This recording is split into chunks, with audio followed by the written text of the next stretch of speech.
Pierre Nantel. C'est peut-être pas le Nantel le plus drôle au Québec, mais c'est le plus crédible pour parler de politique. Vous écoutez Pierre Nantel. Alors, j'ai la visite, on a beaucoup de visites aujourd'hui. On a la visite d'Isabelle Huot, qui vient d'ailleurs nous raconter un peu ce qui s'est produit dans son émission il y a quelques minutes, mais surtout un témoignage très pertinent sur le fameux produit qu'on appelle l'Ozempic. Et puis, il y a plein de médicaments maintenant, Pierre. C'est la science, là, on l'étudie depuis 40 ans, mais on dirait que depuis 10 ans, là, c'est en ébullition. C'est vraiment le concours qui va lancer la molécule la plus efficace. Avec le moins d'effets secondaires. Au début, les premières molécules, là, on parlait d'une perte de poids d'à peu près 8 %. Maintenant, on est autour avec l'Ozempic du 15 % et il y a des nouvelles molécules, le Mounjaro, qui peuvent amener une perte de poids de 20 % On n'est pas loin de la chirurgie bariatrique où on est autour de 25, 26, 27 % pour un médicament et non pas une chirurgie. Donc, et là, on parle de médication coupe-faim. Oui. Et s'il te plaît, présente-nous la personne qui est à côté de nous. Oui, alors je vous présente. Il peut en témoigner d'ailleurs. Oui. Marie-Pierre Rouleau, que je connais depuis bien longtemps. Marie-Pierre, toute une histoire de santé. Hein? On t'a enlevé un rein à l'âge de 22 ans. Tu prends des médicaments anti-rejet. On me l'a greffé. Greffé, c'est vrai. On me l'a greffé. J'ai encore mes 2 reins d'origine qui ne fonctionnent plus, qui n'ont aucune fonction rénale, mais ils m'ont greffé un rein. C'est une maladie rénale qu'on appelle la dysplasie rénale. OK. Malformation organique au niveau des reins. Qui ne fonctionnait plus et on a greffé à côté, connecté sur les mêmes, sur les mêmes vaisseaux. Les reins sont à peu près ici, là, un peu en haut du nombril. Puis ils greffent un petit peu plus haut le 3e rein. Wow.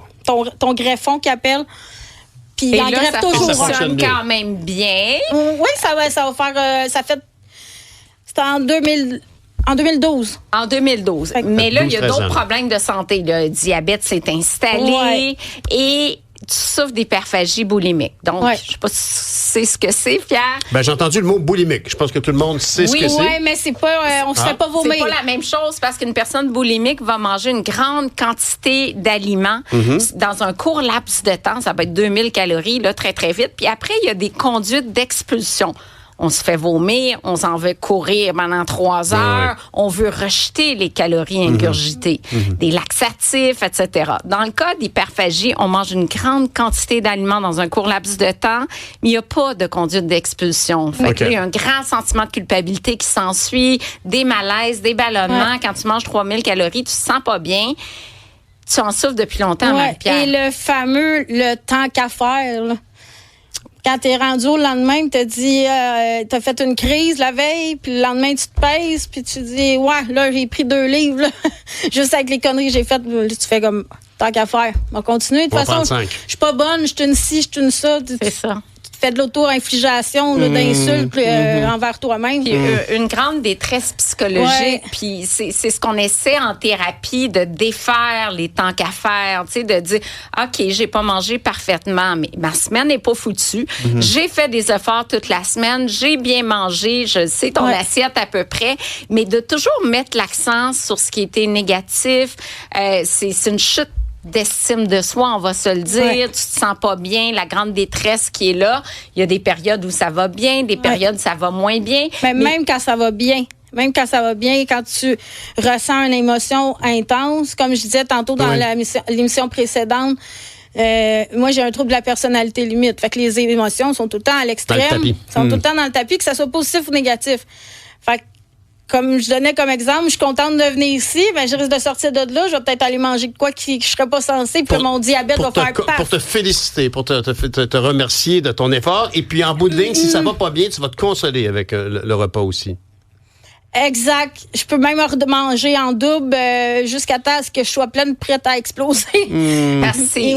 Pour ce sentiment de le circuit de récompense au cerveau, la dopamine, tu vas chercher ça. C'est un peu comme une drogue.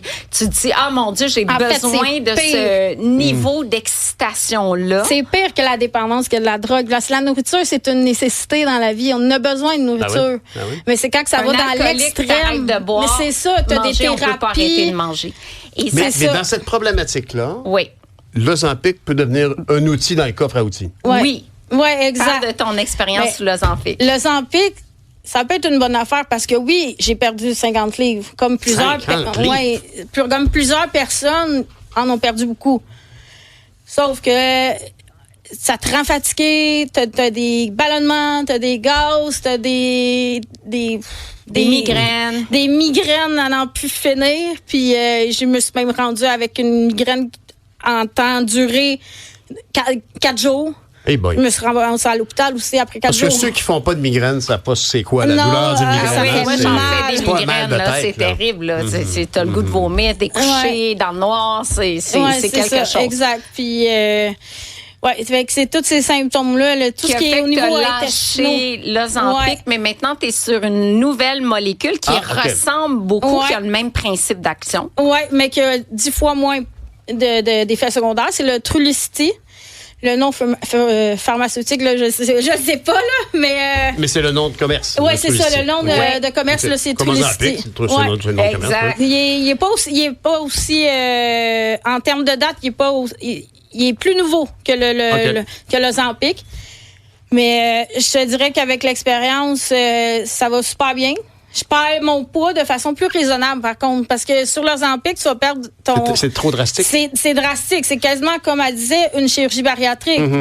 Et est-ce que ce médicament-là, le Trulicity, est-ce qu'il est aussi conçu pour une autre maladie que la perte de poids, comme l'Ozempic? Gestion du diabète. Le diabète, oui.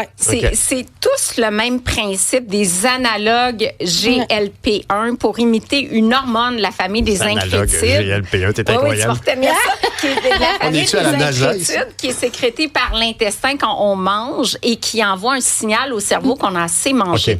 C'est vraiment le principe d'action, c'est la gestion de l'appétit. Les gens qui sont là-dessus me disent, je n'ai pas faim. Hein. On avait Francine Masson avec nous, qui est sur le Mounjaro, qui est un autre analogue, similaire, le même principe d'action. On mange 480 calories de moins par jour. Quand tu manges 500 calories de moins par jour parce que tu n'as pas d'appétit, tu perds naturellement 1 livre par semaine. Puis oui, on donne des pertes de poids phénoménales, mais quand on regarde sur un an, c'est souvent ça, du 50 livres, 60 livres. Hier, j'avais en studio des gens qui l'ont fait par eux-mêmes, qui se sont mis à bouger, qui ont fait du sport, qui ont perdu aussi 100 livres par année. Fait que c'est pas la seule façon de perdre du poids. On peut modifier ses habitudes de vie aussi, mais je pense que la médication répond à un besoin des gens qui, pour eux, ça n'a pas marché les autres approches modérées de modifier ses habitudes de vie. Des gens qui ont des compulsions alimentaires où c'est plus dur à gérer. Dans ton cas, par exemple, ça peut aider à diminuer les rages de faim. Mais moi, ce que je rajouterais, ce qui serait important, ce qui n'est pas installé encore avec ces traitements-là, tu sais, souvent, là, quand on mange nos émotions, là, c'est souvent... C'est parce qu'il y a quelque chose entre tes deux oreilles là, qui ne fonctionne pas bien. Là, ça va pas, là, visiblement. Parce que si ça va bien, tu vas bien manger, tu vas avoir une belle routine de vie, une hygiène de vie. Mais ça devrait être accompagné d'un suivi en psychologie. Ouais. Parce que c'est pas vrai qu'on va prendre l'Ozempic, le Trulicity, le Mounjaro ou quoi que ce soit à vie. À un moment donné, on va finir par l'arrêter. Mais une fois que c'est arrêté, là, reprise de poids phénoménale. Ton psychologie, s'il n'est pas réglé, on s'entend-tu que tu vas reprendre tout ton poids, puis des fois même pire. Quand tu le reprends, tu reprends pire de ce que tu étais au départ. Ben, en tout cas, de toutes les façons, au niveau psychologique, vous, en tout cas, vous avez fait beaucoup de chemin parce que vous en parlez, vous articulez votre situation, vous avez décidé de partager votre vécu. J'ai une bonne et grande expérience. Je connais très bien aussi Isabelle depuis une couple d'années, puis en même temps... si ça peut aider d'autres personnes à comprendre, tu sais, moi j'ai quand même une pathologie, 2 pathologies assez extrêmes en plus à la santé mentale. Fait que c'est un combat. Mais je pense que vous partagez très bien. Puis vraiment, Isabelle, c'est une bonne idée d'en parler parce que je pense que quand même, c'est pas comme un problème que les gens ne peuvent pas imaginer. Manger ses émotions, c'est quelque chose de assez commun. Ça touche à peu près tout le monde à un moment ou l'autre. Oui. Ben, félicitations. Merci d'avoir partagé ça. Ben, ça fait plaisir. Très fière de t'avoir avec nous, ma belle Marie-Pierre, comme à chaque fois. Ben, merci, Pierre. Merci, à bientôt. Au revoir.